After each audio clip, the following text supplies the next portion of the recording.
This 39 Dunedin News Bulletin proudly brought to you in association with Alex Campbell's Menswear.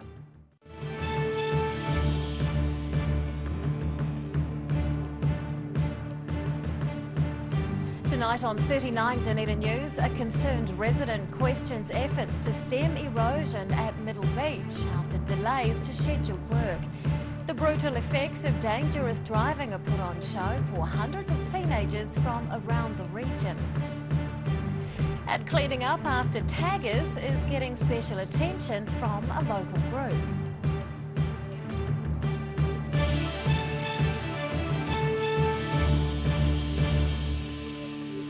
Good evening, Dunedin. I'm Rebecca Dupree. A local resident is helping to ensure the Dunedin City Council follows through on a promise to tackle erosion at Middle Beach. He's raised concerns over delays to proposed work during the Council's latest Community and Environment Committee meeting. But whether it's a case of inaction or lack of reporting has yet to be seen. Closed to the public. The lack of progress in addressing ongoing sand dune erosion at Middle Beach is causing concern among residents. The Dunedin City Council has been planning a short-term fix for several months, and one local's hoping to speed up the process. When we discovered that there was an updated Tonkin and Taylor report that was recommending spend $460,000 on repairing the sand slouches with better ones, and fixing and repairing the Reno mattresses, extending them down further to Sinclair. I just wanted to check that progress was being made. In February, council staff estimated the proposed work would be complete in mid-June.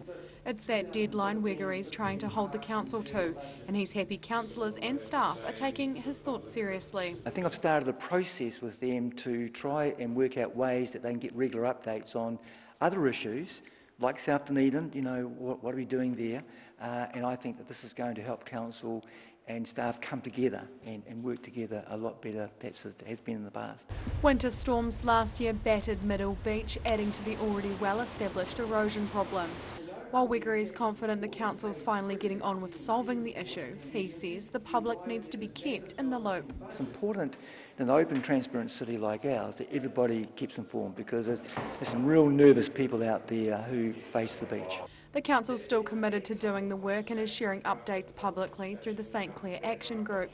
It's hoped that as work gets underway ahead of winter, the information people want and need will become more readily available. Ruby McAndrew, 39 Dunedin News. A detailed assessment of the historic Dunedin courthouse is starting in preparation for a multi-million-dollar upgrade. Various tradespeople and designers will be inspecting the Category 1 heritage building over the next 2 months. The first contractors were on site yesterday examining stonework. The Ministry of Justice is expecting to tender the overhaul in late April or May. It's believed the earthquake strengthening and modern refit will cost about $15 million. Eventually, all court services will return to the Stewart Street facility in about 2 years' time. Hundreds of teenagers from around Otago are having some hard-hitting messages about road safety driven home to them. For the next 3 days, groups of high school students are taking part in a road safety expo at the Edgar Centre, and it's hoped a new interactive approach will help the safer driving message stick. Showing the carnage of a crash. Local high school students are taking part in a road safety expo, covering topics such as the physics of a car crash, the human cost and modified vehicles. The annual event has changed this year in the hope of getting youth more hands-on with what's being discussed. We are being more interactive about the expo. We want the kids to work out strategies themselves to keep themselves safe. NZTA don't use shock tactics anymore. We want the kids to understand how to work out how to make wise decisions. The expo is not open to the public. It's aimed at making sure new drivers understand that their actions or inactions can affect the lives of other road users. Organisers hope that by giving pupils the freedom to lead the conversation, they'll be more likely to remember valuable lessons. Young people today are very wise, well, maybe not always wise, but they're intelligent. They can work out what they should be doing or not. It's just thinking of the consequences, giving them the right information and letting them choose what they should be doing. More than 1,700 students from 17 high schools are attending the expo over the next 3 days. It's made possible thanks to help from emergency services staff who make the lessons more realistic. They're the ones that are out there mopping up all of the mess, so they want to try and help stop it. And they've got families too. We've all got families. We want to keep all our kids safe on the road. These Year 11 students are taking part in the first of the programme's 3 stages. Over the next 2 years, they'll learn defensive driving as well as lessons around drinking and taking drugs before getting behind the wheel. Ruby McAndrew, 39, Dunedin News. The Southern District Health Board is claiming its latest public consultation project is one of the largest ever in New Zealand. About 200 patients have participated in workshops with health professionals throughout Otago and Southland. Just over 400 completed surveys about their experiences with SDHB services. The board says it's humbled by the community's response to its engagement push, which has involved more than 4 times as many staff and providers. The DHB is aiming to improve the regional healthcare system by listening to past and present patients and their families. In May, staff are due to inform participants about what's changing in response to the public feedback. Resources are being given to the public in an effort to clean up graffiti around the city. Nationally, it's Graffiti Free Week and Keep Dunedin Beautiful is getting residents involved, but there are other plans in mind for problem taggers. Looking over local problem areas, Keep Dunedin Beautiful is trying to get residents on board with a project aiming to tackle the city's tagging problem. It's part of the nationwide Graffiti Free Week. This week is kind of a specific week where we're trying to raise lots of awareness about graffiti issues in the places that we do live and provide tools and education about ways that people can remove that themselves or talk to the right people about getting it removed so that we don't have a graffiti problem in the cities. Keep Dunedin Beautiful has put together kits for residents to use in the fight against graffiti. The Dunedin City Council only removes tags in public spaces, so there's a push to help residents who've been targeted. The kit includes things like paintbrushes, rollers, high-vis vests, vouchers for cheap or free paint from Resine, and some kind of t-shirts and Keep New Zealand Beautiful merchandise like that. So it's a really awesome resource. Volunteers often clean up vandalised walls around the city. Muston says heritage buildings and new developments are commonly targeted and they can be the hardest to remove tags from. She says it doesn't matter whether graffiti is artistic or designed to offend if it's not consented. We understand that stencils and other types of street art add a huge amount of vibrancy to the city. So it's kind of treating those two things. The area that we're most interested in is kind of prevention, and if we can access those young people who are doing the tagging and saying, hey, we've got another creative outlet for you, then we'd love that. Residents can contact Keep Dunedin Beautiful if they are wanting a graffiti cleaning kit. Annabelle Dick, 39, Dunedin News. Still to come on 39 Dunedin News, new mothers have more information at their fingertips, and we'll find out why the Polytechnic is offering one lucky fashion student free fees.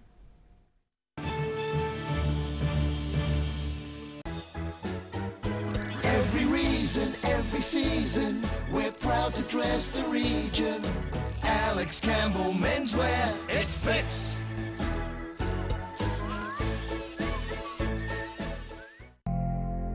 New Zealand Beeswax Limited are the quintessential beeswax, woodwear and beekeeping suppliers. From the amateur beekeeper to the commercial operator, New Zealand Beeswax Limited has the quantity to meet your needs. For great prices, great service New Zealand-wide, contact New Zealand Beeswax Limited on 03 693 9189 or visit www.beeswax.co.nz. The team at Caltex North care more about you than just putting fuel in your tank. They care about you and your family. At the Caltex Valley Workshop, the skilled service team care about your safety, extending the life of your car and helping you live more economically. There's a range of modern equipment to give comprehensive warranty fitness checks and servicing to your vehicle. Come visit your only local in North East Valley and receive 10% off when you book your warrant and service together. That's your friendly Caltex Valley Workshop, 134 North Road, or book online at caltexvalley.co.nz. Pellet fires are growing in popularity in Otago, with people who want a clean and efficient form of home heating. The sight of a burning flame without the problems of chopping, stacking and carting wood around is a winner. Pellet fires, so easy, so efficient. Grandad loved his family and surfing, in that order. He taught me to surf and we spent a lot of time in the water together over the years. When he died, I strapped the camera to the nose of his old board and filmed the paddle out at St Clair. Gillian's played the video on the big screen at his funeral. Grandad would have loved having everyone come out one last surf with him. Gillian's Funeral Services, helping families celebrate the lives of their loved ones for generations. gillians.co.nz. Bring some more joy into your world by adopting one of our adult animals at SPCA Otago. Call now on 473 8252. Please adopt a pet now, they will love you forever. Mosgiel Mowers Plus can help you with products to make your garden maintenance jobs easier. Lawn mowers, ride-ons, chainsaws, line trimmers. Sales and service are our specialty. Mosgiel Mowers Plus. Phone 489 3572 22B Gordon Road, Mosgiel. Tech Limited have been supplying beekeeping equipment and honey products in New Zealand for over 100 years. A specialist manufacturer of hiveware and plastic products for the beekeeping industry. They are the leading supplier of beekeeping equipment nationwide. For all your beekeeping needs, visit ecrotech.co.nz or call 0800 11 7766. Here's something else to look forward to sinking your teeth into every weekend with the Otago Daily Times. The Weekend Mix, your guide to what's hot in fashion, entertainment, food and more. New weekend magazine in your ODT. Pick up your copy this Saturday. Welcome back. Declining ticket sales and sponsorship has led the Otago Rugby Football Union into a tricky financial position. It's posted a loss of just over $160,000 for last year. That's on the back of 3 consecutive annual profits. The union says it's one of several not-for-profit organisations struggling at the moment. It narrowly avoided liquidation in 2012 with almost $2 million of debt. Last year, the ORFU didn't get to host an international rugby test, although one is scheduled for June. And on that note, let's take a look at today's markets. The NZX 50 has closed the day up 11 points, is now at 6,578. The ASX 200 in Australia is down 72 points. And to the exchange rates, the Kiwi dollar is up against the Australian and the pound. We are down against the greenback, the yen and the euro. The answers to common questions about alcohol and breastfeeding are now more accessible to local mothers. They're able to use a free mobile phone application which has just become available in New Zealand. And Sophie Carty from Wellsouth is here to explain. Good evening. What is the app that Wellsouth has brought to this country? So the app is called FeedSafe and it's an iPhone, iPad and iPod Touch app that contains information answering common questions around breastfeeding and alcohol. Okay, so how does it work? So the safest option is to not drink at all while breastfeeding, and if a mother does want to drink, it's recommended not to do so until the baby is 4 weeks old so that breastfeeding can be established. However, after that, FeedSafe is a really good tool for mothers wanting to regulate their alcohol intake while breastfeeding. They can enter their height, their weight and their alcohol intake to accurately estimate when their breast milk will be free from alcohol. So FeedSafe also includes a timer which will then alert the mother when it is safe to breastfeed again. What kinds of questions are common? So obviously, how long can I wait until after having a drink till I can breastfeed safely? Another common question is, what is a standard drink? So this app also contains a handy standard drink guide showing mothers how much alcohol is in a range of common drinks. So like wine, for example, is about 100 mils is a standard drink, which is really, really small. And so the standard wine glass usually has about 3 standard drinks in it, and that will obviously vary depending on the alcohol content as well. So some other questions are like, how does alcohol affect my breast milk? Does pumping and dumping work? And what happens if I drink too much alcohol? So FeedSafe can help mums to answer some of these questions. And I guess the app's been designed to help protect babies from overexposure to alcohol? Yes, absolutely. We hope it will. It was one of the most popular health apps in Australia, so we're hoping it'll have similar success here. How difficult is it for mothers to know how much alcohol is too much? It is quite difficult because a range of factors affect how long alcohol stays in breast milk.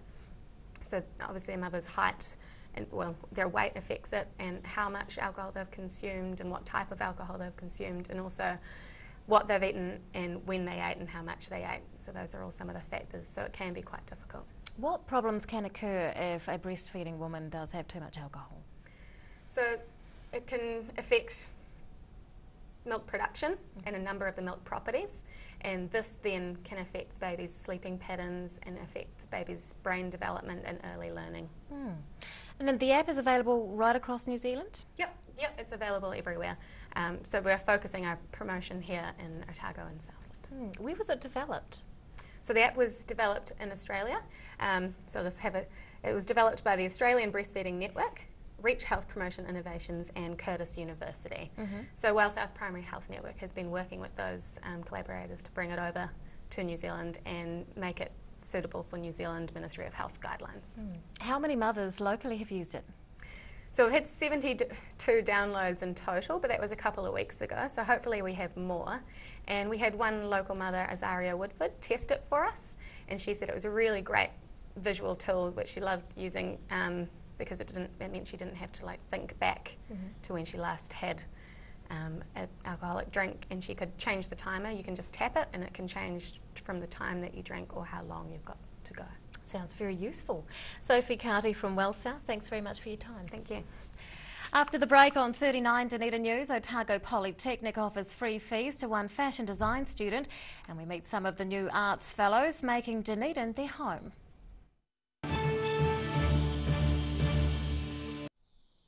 Sir Bob Charles, New Zealand's greatest golfer and still going strong. I'm sure that Sportsville was a contributing factor to my success, and I'll continue to use it. Sir Bob Charles Sportsville, a product so good he puts his name to it. Well, I believe Sportsville helps maintain your quality of life. Now being used by active men and women globally to support strength and mobility. It works for me. Sir Bob Charles Sportsville in the new all-black pack. Call now for the Sportsville special, 0800 502 402. Ecro Tech Limited have been supplying beekeeping equipment and honey products in New Zealand for over 100 years. A specialist manufacturer of hiveware and plastic products for the beekeeping industry. They are the leading supplier of beekeeping equipment nationwide. For all your beekeeping needs, visit ecrotech.co.nz or call 0800 11 7766. Christie Glass Houses and Sheds, good to grow stuff in. The first choice for gardeners for over 100 years. Built to withstand extreme weather conditions and hard work. Full range of options available. Thomas Burns Street across the road from the railway station. Free call 0800 Allens.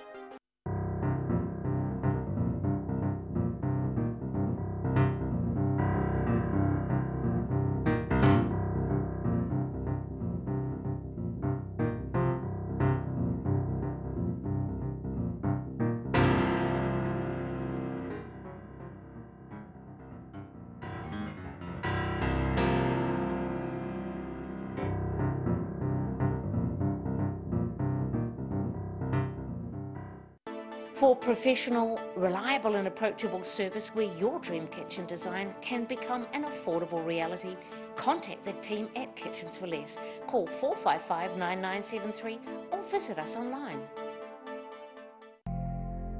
New Zealand Beeswax Limited are the quintessential beeswax, woodware and beekeeping suppliers. From the amateur beekeeper to the commercial operator, New Zealand Beeswax Limited has the quantity to meet your needs. For great prices, great service New Zealand-wide, contact New Zealand Beeswax Limited on 03 693 9189 or visit www.beeswax.co.nz.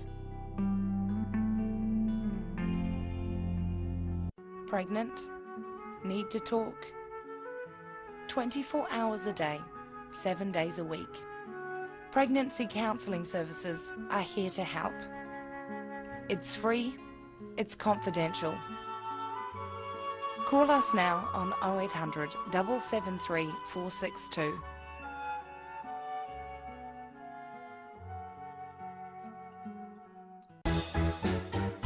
Every reason, every season, we're proud to dress the region. Alex Campbell Menswear, it fits.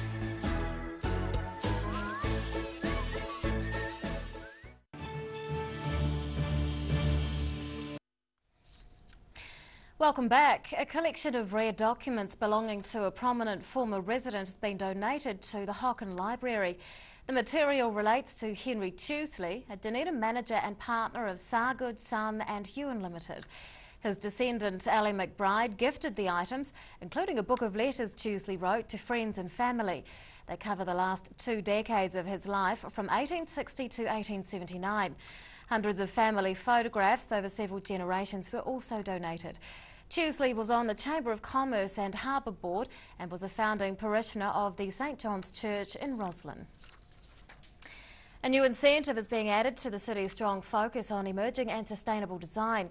The Otago Polytechnic is offering to wipe the first year of fees for a fashion design student in 2017.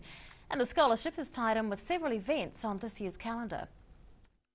Launching support for young fashionistas, Otago Polytechnic's Communications Director has announced a new scholarship at the launch of the 17th ID Dunedin Fashion Week.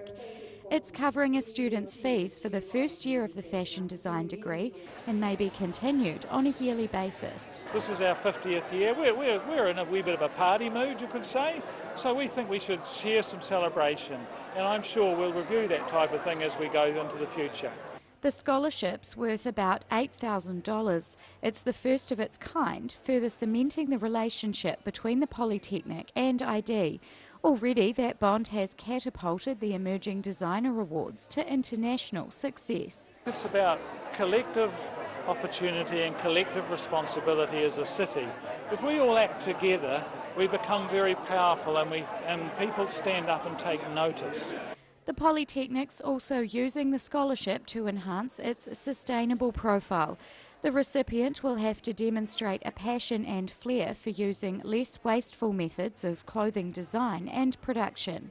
A large part of the fashion industry does not behave sustainably, and we don't like that. So what we were saying is that we know that we have young students who do behave sustainably, and we want to actually grow that, to grow their social responsibility for a better place in our world. 4 of the Polytechnic's top fashion graduates are competing in the ID Emerging Awards this week, alongside the best from overseas. Rosie Mannins, 39, Dunedin News. A new batch of University Arts Fellows are being given time and resources to pursue their creative ideas. 5 fellows from all over New Zealand were last night welcomed to the city at a presentation in the Hocken Library, and they're already thinking about what they'll achieve. Posing in celebration of their success, these fellowship recipients are revelling in their recent feat after receiving scholarships in their artistic fields. A ceremony was held yesterday evening to welcome them to the city. I'm this year's Robert Burns Fellow at the University of Otago, and I am the first person of Samoan descent to get the fellowship, so I'm really excited about that. But also really excited because my white side, my grandmother was from Scotland, Rotiferi in Dundee, and I know she would have really loved me taking this up. 5 fellowships are given out for literature, music, dance, children's books and fine arts. Each scholarship enables the fellows to stay on campus for up to a year with all expenses paid. The freedom just to write whatever you want to write for a whole year and not have to worry about doing jobs you might not want to do in order to eat. You're supported for a whole year just to practice your art, and that's a real gift for any artist. The recipients will be using the time to create, write and publish pieces in their artistic avenues.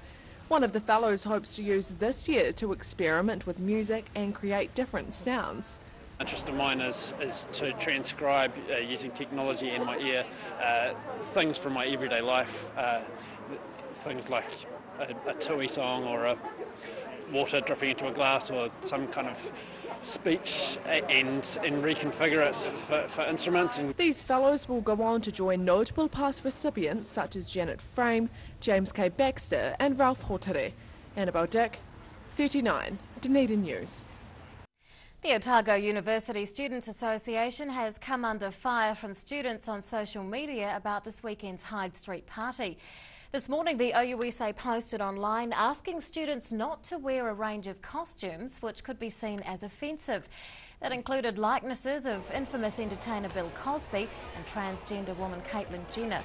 Black face painting and outfits relating to different cultures were also on the long list of what not to wear. Some students supported the guidelines, but many poked fun at the OUSA, claiming it was oversensitive. The association removed its post, citing abusive comments. Its website server then crashed as tickets for the Saturday event went on sale. And now recapping tonight's top stories on 39 Dunedin News.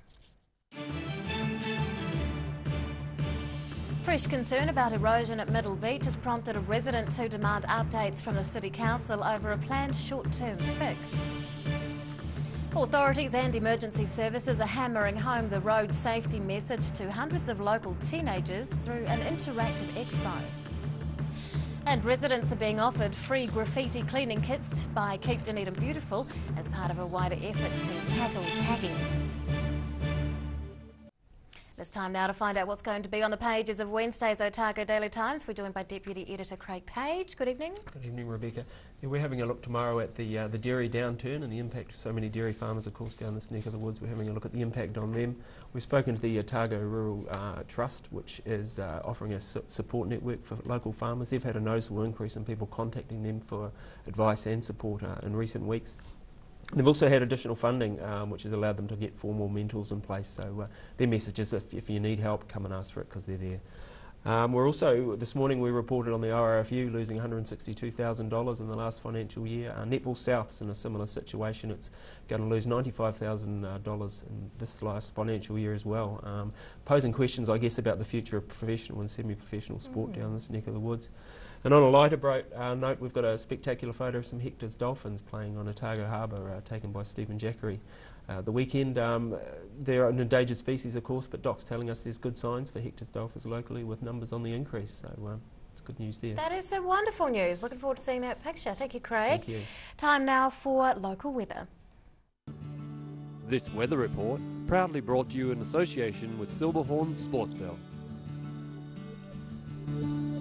Here is today's city view. It's taken us some kind of hard to see kite surfers at St Clair. And around the city at 3 o'clock today, miserable probably is the best word to describe it. 10 degrees for the central city, 11 degrees apiece for the Gardens and the Tyree. To the situation, and a colder southerly airflow is with us now ahead of a small anticyclone that we can look forward to. To the forecast for the main towns in the lower South Island for tomorrow. It's quite brief, some cloud about, light winds otherwise, highs of around 13 or 14 degrees. And it's the same story for these towns as well, 13 or 14 degrees, some cloud, light winds. And Dunedin tonight, showers clearing with a low of 7, sunny periods tomorrow with a high of 13, and on Thursday mostly fine with sou'easters tending northeast during the afternoon, 15 degrees. To the Otago Pallet Fires tidal and fishing information. High tide tomorrow morning is at 10 past 11. Low tide follows at 6 o'clock. And fishing conditions are finally on the improve and should be ideal at around 10 to 8 tomorrow morning. And that is local news for Tuesday. We will see you again tomorrow. Good night.